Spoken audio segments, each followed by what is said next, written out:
ചെറുതായിട്ടൊക്കെ കുഞ്ഞിലൊക്കെ പഠിച്ചിരുന്നു. പിന്നെ അപ്പൊ ഇപ്പൊ പാടത്തില്ലായിരിക്കും. ഇപ്പൊ പാടി വെറുതെ ഈ നല്ലൊരു മൂഡ് കാണണോ. ശരി, കുറച്ച് ക്വസ്റ്റ്യൻ കൂടെ ചോദിക്കാനുള്ളത് തുടക്കത്തിലേ പാടിപ്പിക്കുന്നില്ല. വെറുതെ ആൾക്കാരെ പുറടിപ്പിക്കും. ശരിക്കും മിനി സ്ക്രീൻ ആയിരുന്നോ അതോ ബിഗ് സ്ക്രീൻ ആയിരുന്നോ എയിം ചെയ്തിരുന്നത്? അങ്ങനെയില്ല, ഞാനായിട്ട് ഇങ്ങനെ എനിക്ക് അങ്ങനെ ഞാൻ എയിം ചെയ്തിട്ടൊന്നും ഇല്ല ഇതുവരെ, അങ്ങനെ ചെയ്തിട്ടില്ല. പോകുന്ന വഴിക്ക് അങ്ങനെ പോകുന്നു. നല്ല എന്തെങ്കിലും വർക്ക് കിട്ടി കഴിയുമ്പോൾ അത് ചെയ്യുന്നു. നല്ല വർക്ക്സ് ചെയ്യണമെന്ന് ആഗ്രഹം ഉണ്ടായിരുന്നു. ആദ്യം കുഞ്ഞിലെ ഒന്നും അങ്ങനെ നടിയാവണം അങ്ങനെ അതൊന്നും അറിയില്ലല്ലോ. പിന്നെ ഇപ്പോഴൊക്കെ നല്ല ക്യാരക്ടേഴ്സ് ചെയ്യാന്നുള്ള ഒരു ഇതേ ഉള്ളൂ. നവരസങ്ങളൊക്കെ അറിയത്തില്ലേ ഡാൻസിലുള്ള? അറിയായിരിക്കുമല്ലോ, സ്വാഭാവികല്ലേ. ഒരു നവരസം കാണിക്കാതെ തന്നെ. ഏത് വേണം? ബീബിൾസും ആയിക്കോട്ടെ. ബീബിൾസ് ആണോ? ശരി വരുന്നല്ലോ. കുട്ടിയുടെ മുഖത്ത് നോക്കിയിട്ട് എനിക്ക് ബീബിൾസ് കാണിക്കാൻ പറ്റുന്നില്ലല്ലോ. അതപ്പോ ഞാൻ നോക്കുന്നില്ല, ക്യാമറ നോക്കോ. എന്താണ്, എന്തോ വലിയ പണിയാണെന്ന് തോന്നുന്നല്ലോ. അല്ല, സിമ്പിൾ. ഇതാണോ ഗെയിം എന്താന്ന് ഞാൻ പറയാം. എനിക്ക് ബീബിൾസ് ഒന്ന് കാണിച്ചു തരുമോ?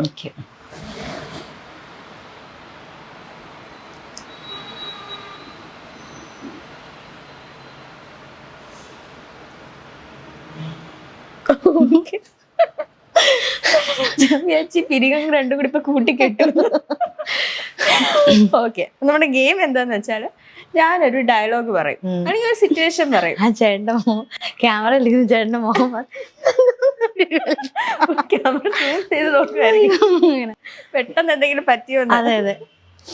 ഓക്കെ, അപ്പൊ ഞാനൊരു സിറ്റുവേഷനോ ഒരു ഡയലോഗോ അല്ലെങ്കിൽ ഒരു സിനിമ ഡയലോഗോ എന്തെങ്കിലും തരും. അതിന്റെ കൂടെ ഞാനൊരു ഇതുപോലൊരു നവരസം പറയും. അപ്പൊ ഞാൻ പറയുന്ന നവരസത്തിൽ വേണം അത് ചെയ്ത് കാണിക്കാൻ. എനിക്ക് കത്തിയില്ല. അടച്ചോ? എനിക്ക് കത്തിയില്ല. ഇല്ല, അതായത് ഇപ്പൊ ഞാൻ സിറ്റുവേഷൻ പറയും, ഒരു ഡയലോഗ് പറയും. ഞാൻ പറയുന്നത് ഹാസ്യത്തില് അഭിനയിച്ച് പറയാൻ പറയും. അങ്ങനെ ഫിലിം നെയിമോ? അല്ലല്ല, ഫിലിമിലെ ഡയലോഗോ അല്ലെങ്കിൽ എന്തെങ്കിലും ഒരു കോമൺ സിറ്റുവേഷൻ. കോമഡി ആക്കും. ഓക്കെ, റെഡി അല്ലേ? ഓക്കെ, അപ്പൊ സിറ്റുവേഷൻ ഇതാണ്. ഞാൻ ചേച്ചിയുടെ ബെസ്റ്റ് ഫ്രണ്ടാ. എൻ്റെ ഒരു വകയിലുള്ള ഒരു അമ്മാവന് ഒരു ആക്സിഡന്റ് പറ്റി ഹോസ്പിറ്റലിലായി. അപ്പൊ ഇക്കാര്യം ഞാൻ അമ്മാവന് വേണ്ടി ഭയങ്കര ക്ലോസാ. അപ്പൊ എന്നോട് ഇക്കാര്യം പറയാനുള്ള ധൈര്യം ആർക്കും ഇല്ല. അപ്പൊ ആ ടാസ്ക് ചേച്ചി എത്തിച്ചേക്കുവാ.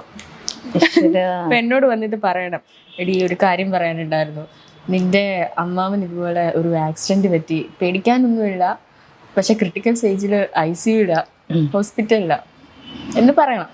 ഇത് ഹാസ്യത്തിൽ വേണം എന്നോട് പറയാൻ. അങ്ങനെ ചിരിച്ചോണ്ട് പറയണം.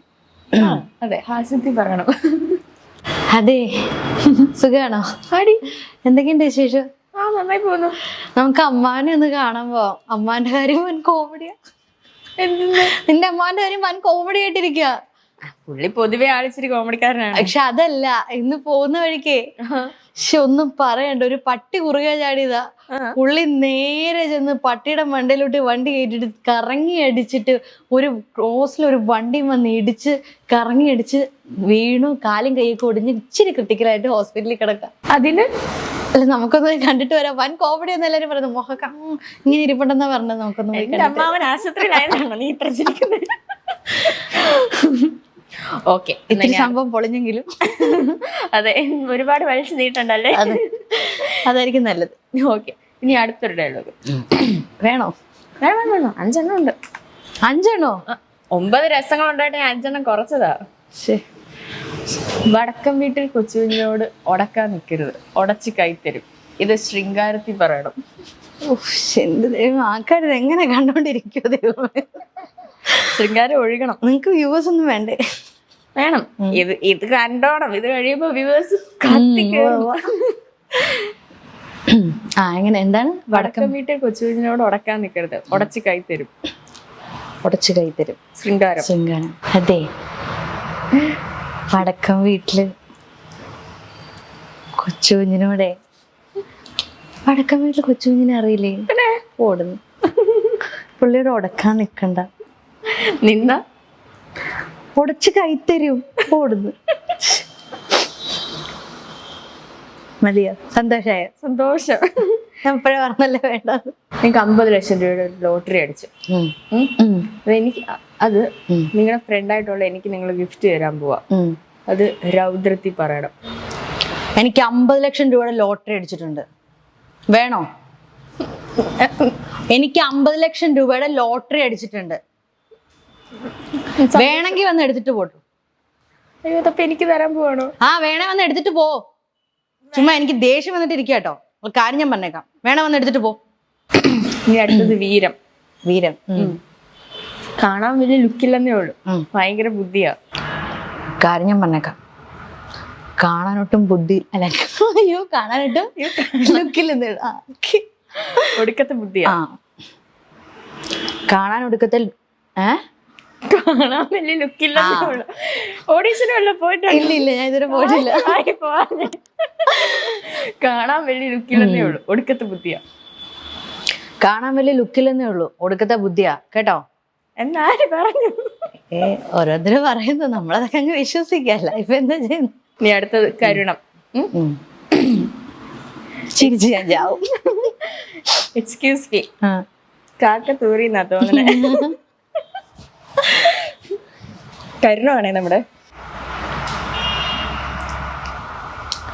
തെറ്റിടാ,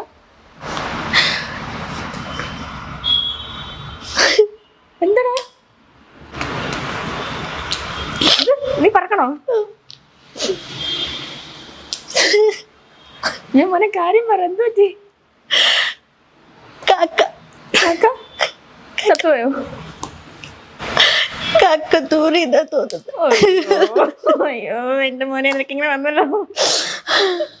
എനിക്കറിയണ്ട, എന്നോട് എല്ലാരും ക്ഷമിക്കണം, ഞാൻ വിനീതമായിട്ട് അഭ്യർത്ഥിക്കുന്നു. എങ്ങനെ ഉണ്ടായിരുന്നു ഗെയിം? ഗെയിം ഇഷ്ടപ്പെട്ടോ? നന്നായിരുന്നു. നല്ലായിരുന്നോ? അടിപൊളിയായിരുന്നു. ഓക്കെ, അപ്പൊ നമ്മളിപ്പോ ഒരു അടിപൊളി ഗെയിം ഒക്കെ കളിച്ചിട്ടിരിക്കുകയാണ്. സന്തോഷായോ? സന്തോഷായി. ഞാൻ അത് ചോദിക്കേണ്ടത് സന്തോഷമായോ? എനിക്ക് സന്തോഷായി. ഇഷ്ടായോ? അവർക്ക് എന്തായി കാണും എന്തോ.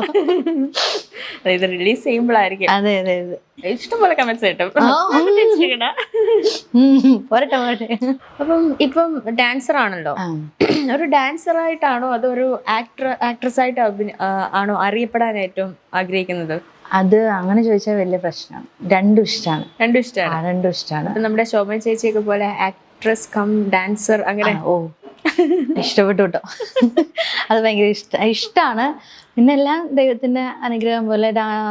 ഇപ്പം ഡാൻസ് തന്നെയായാലും കുഴപ്പമില്ല, നമുക്കൊന്നും പറയാൻ പറ്റത്തില്ല. നമുക്ക് ഈ ഫീൽഡിൽ നമുക്ക് എത്ര നാൾ നിൽക്കാൻ പറ്റുമെന്നോ അല്ലെങ്കിൽ നമുക്ക് എത്ര നല്ല ക്യാരക്ടേഴ്സ് ചെയ്യാൻ പറ്റും എന്നൊന്നും അറിയാൻ പറ്റില്ല. പിന്നെ ഡാൻസ് ആകുമ്പം അത് നമ്മളാണല്ലോ തീരുമാനിക്കുക ഇപ്പം എത്ര നാൾ വേണം എങ്ങനെയാണെന്നൊക്കെ.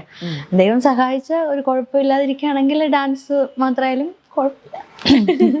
നല്ല വർക്ക് കിട്ടിയാലും കുഴപ്പമില്ല. ഞാൻ എല്ലാത്തിലും ഹാപ്പിയാണ്. എല്ലാത്തിലും ഹാപ്പിയാണ്. അങ്ങനെ ഇന്ന ഒരു നിശ്ചിതമായിട്ടൊരു എയിം? ഓ, അങ്ങനെയൊന്നുമില്ല. അതൊരു ലക്ഷ്യമില്ലെന്ന്. ഓ, അപ്പൊ ഞാനൊരു ലക്ഷ്യമില്ലാത്തവളായിരുന്നല്ലേ? അതിപ്പോ മനസ്സിലായില്ല. മറ്റേ ഇന്ന് തന്നെ ഒരു ഭിത്തിയിൽ ഇങ്ങനെ എഴുതി വെക്കണ എയിം എന്ന് പറഞ്ഞിട്ട്. എനിക്ക് കിട്ടിയതൊന്നും അങ്ങനെ കിട്ടിയിട്ടുള്ള കാര്യങ്ങളല്ല. ഞാനിങ്ങനെ എയിം ചെയ്ത് അങ്ങനെ എടുത്തിട്ടുള്ള കാര്യങ്ങളൊന്നും അല്ല. ഇതൊക്കെ എങ്ങനെയൊക്കെയോ സംഭവിച്ചു പോയി. ഓക്കെ, ഈ ഫീൽഡിൽ ഏതെങ്കിലും ഒരു ഗോഡ് ഫാദർ ഉണ്ടോ ശരിക്കും? ലൈക്ക് എന്ത് കാര്യത്തിനും ഉപദേശം തരുന്ന, ഓടിച്ചെല്ലാൻ പറ്റുന്ന, ഹെൽപ്പ് ചോദിക്കാൻ പറ്റുന്ന, റെക്കമെൻഡേഷൻസ് ചെയ്യുന്ന അങ്ങനെ ആരെങ്കിലും?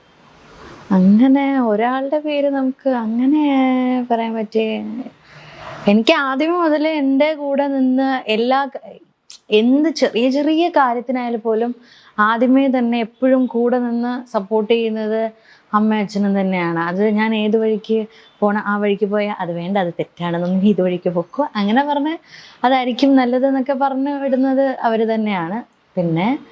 പിന്നെ നമ്മുടെ കൂടെ വർക്ക് ചെയ്യുന്നവരൊക്കെ ഇപ്പം എന്തെങ്കിലും ഇങ്ങനെ ഒരു ക്യാരക്ടർ വന്നിട്ടുണ്ടോ, ചെയ്യണോ, ഒക്കെ ആണോ എന്നൊക്കെ ആരോടെങ്കിലും ചോദിച്ചാൽ അങ്ങനെ പറഞ്ഞു തരുന്ന ഒരുപാട് ഫ്രണ്ട്സ് ഒക്കെ ഉണ്ട്. ഓക്കെ, ഇപ്പം അച്ഛൻ ആർട്ടിസ്റ്റ് ആണെന്ന് പറഞ്ഞു. ഈ അമ്മയ്ക്കും അനിയനും ഒക്കെയുള്ള ടാലൻസ് എന്തൊക്കെയാ?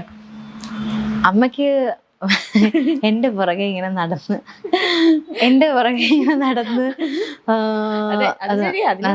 അത് വേണം. പിന്നെ തീർച്ചയായിട്ടും ഇപ്പം നമ്മളിപ്പം ഷൂട്ട് ചെയ്യുന്ന സമയത്ത് വർക്ക് ചെയ്യുമ്പോഴും സീരിയൽ ചെയ്യുന്ന ടൈമാണെങ്കിലും നമ്മൾ പോയി സീൻ ചെയ്തു വരുന്നു.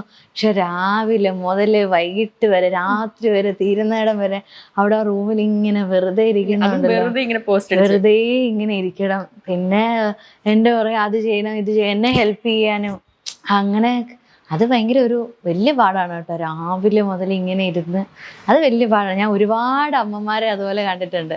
നമ്മുടെ ഇൻഡസ്ട്രിയിൽ ഒരുപാട് ആർട്ടിസ്റ്റുകളുടെ അമ്മമാർ ഇങ്ങനെ കൂടെ ഇരുന്ന് രാവിലെ മുതൽ രാത്രി വരെ ഇരിക്കുക. അത് കുറച്ച് പാടാണ് കേട്ടോ. ശരിക്കും അവർക്കൊരു അസോസിയേഷൻ തുടങ്ങണം. അത് വേണം. മോഡേൺ ഡ്രസ്സസ് ആണോ അതോ നാടൻ വേഷങ്ങളാണോ കൂടുതൽ ഇഷ്ടം? എനിക്ക് കൂടുതൽ ഇഷ്ടം നാടൻ വേഷങ്ങളാണ്. അതിലാണ് ഞാനിങ്ങനെ എപ്പോഴും കംഫോർട്ടാണ്. ആരെ തനിയാണോ സ്റ്റൈലിംഗ് ഒക്കെ ചെയ്യുന്നത്? ഓ ഇല്ല, അങ്ങനെയൊന്നുമില്ല, അമ്മയാണ്. കാരണം ഐശ്വര്യയുടെ സ്റ്റൈലിംഗ് ഭയങ്കര ഫേമസ് ആണ്. എന്ത് ഇന്റർവ്യൂസ് ഒക്കെ ഏതൊക്കെ എവിടെയൊക്കെ കണ്ടിട്ടുണ്ടെന്ന് തോന്നുന്നില്ല. പിന്നെ ഒന്നും കാണാതെ ഞാൻ ഇന്നിങ്ങനെ വന്ന് രാവിലെ ഇരുന്നതാ. ഞാൻ ആ കാര്യത്തിൽ വൻ തോൽവിയാണെന്ന് പറയാം. അത്ര ആ എല്ലാ ഡ്രസ്സും സെലക്ട് ചെയ്ത അമ്മയായിരിക്കും. എല്ലാ ഡ്രസ്സും സെലക്ട് ചെയ്യുന്ന അമ്മയാ. പിന്നെ ഞാൻ തന്നെ ഇടുന്നതൊക്കെ എന്തെങ്കിലും ഇട്ട് കഴിഞ്ഞാൽ അതൊക്കെ ഇതെന്ത് വേഷം എന്നായിരിക്കും എല്ലാവരും മിക്കവരും ചോദിക്കുന്നത്. പിന്നെ അങ്ങനെ വലിയൊരു ടാസ്ക് എടുക്കാൻ പോകാറില്ല. അമ്മ എടുത്തോ, ഞാനിടാം, അത്രേ ഉള്ളൂ. ഇപ്പൊ ഒരുപാട് ഡ്രസ്സുകളും കാര്യങ്ങളും അങ്ങനെയൊക്കെ ഉണ്ട്. അപ്പം നമ്മളിപ്പോ കേൾക്കുന്ന ഒരു കാര്യം ഈ ബോഡി ഷേമിംഗ് എന്ന് പറഞ്ഞാൽ അത് എപ്പോഴെങ്കിലും ഫേസ് ചെയ്തിട്ടുണ്ടോ? കാരണം ഐശ്വര്യ കുറച്ചും കൂടി ഒരു ബബ്ലി ഫിഗർ ആണല്ലോ. അങ്ങനെ അതിപ്പം പറഞ്ഞിട്ടുണ്ട്, ഇങ്ങനെ ഭയങ്കര തടിയാണ് അങ്ങനെ പറഞ്ഞിട്ടുണ്ട്. പിന്നെ നമ്മളെ നേരിട്ട് കാണുന്നേക്കാളും ഒന്നും കൂടെ തോന്നും, ഫ്രെയിമിൽ ഒന്നും കൂടെ കുറച്ചുകൂടെ തോന്നും, അങ്ങനെ ഫീൽ ചെയ്തിട്ടുണ്ട്. പല ആർട്ടിസ്റ്റുകളും അങ്ങനെ പറഞ്ഞിട്ടുണ്ട്. ഇപ്പം തടിയുള്ള എന്നെ മാത്രമല്ല, തടിയുള്ള ഒരുപാട് പേര് അങ്ങനെ കേൾക്കുന്നതായിട്ട് ഞാൻ കേട്ടിട്ടുണ്ട്. മലയാളത്തിലെ നിരവധി ഹിറ്റ് സീരിയലുകളിലൂടെ നമുക്ക് സുപരിചിതയായ താരമാണ് ഐശ്വര്യ. കേരള തനിമയും നീളൻ മുടിയുമൊക്കെ നമുക്ക് മുന്നിലേക്ക് എത്തിയ സുന്ദരി.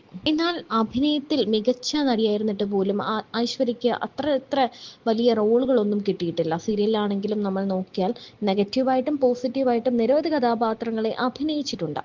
സിനിമയിലാണെങ്കിലും ചെറിയ ചെറിയ റോളുകളിൽ ഐശ്വര്യ നമ്മൾ കണ്ടിട്ടുണ്ട്. എന്നാൽ മികച്ചൊരു സീരിയൽ അല്ലെങ്കിൽ ഒരു കഥാപാത്രം എന്ന് പറയാൻ ഐശ്വര്യയ്ക്കുണ്ടോ എന്ന സംശയമാണ്. ഇപ്പോൾ തൻ്റെ ഏറ്റവും വലിയ ആഗ്രഹത്തെപ്പറ്റി ഐശ്വര്യ മനസ്സ് തുറക്കുകയാണ്.